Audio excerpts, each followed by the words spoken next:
नाशिक जिल्ह्यामध्ये अनैतिक प्रेमसंबंधातून युवकाचा खून करणारे आरोपी स्थानिक गुन्हे शाखा अहिल्यानगरकडून जेरबंद।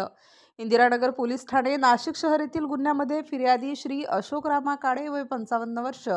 यांचा मयत मुलगा संतोष अशोक काळे राहणार सदर यास त्याची पत्नी पार्वती व तिचा प्रियकर प्रफुल्ल कांबळे अशांनी कट रचून दगडाने खेचून खून केलेला असून गुन्हा घडल्यानंतर आरोपी प्रफुल्ल कांबळे हा त्याच्या साथीदारासह अहिल्यानगर जिल्ह्यामध्ये पळून आलेला होता। इंदिरानगर पोलीस ठाणे नाशिक शहर यांच्या पथकाने सदर गुन्ह्यातील आरोपीचा शोध घेत असताना मिळालेल्या गुप्त बातमीदार व व्यावसायिक कौशल्याच्या आधारे आरोपीची माहिती काढत असताना आरोपी नामे प्रफुल्ल कांबळे हा नवनाथनगर रोड बोल्हेगाव गावठाण या ठिकाणी थांबलेला असल्याची माहिती प्राप्त झाल्याने त्या ठिकाणी जाऊन खात्री केली असता एक इसम संशयितरित्या थांबलेला आढळून आला। त्यास त्याचे नावगाव विचारले असता प्रफुल्ल दिलीप कांबळे वय 30 वर्ष याचेवरील गुन्ह्याबाबत विश्वासात घेऊन सखोल विचारपूस केली असता त्याचा साथीदार योगेश बाळासाहेब जाधव व रवी लहानू थोरात व एक विधी संघर्षित बालक असल्याचे कळविले। त्यानुसार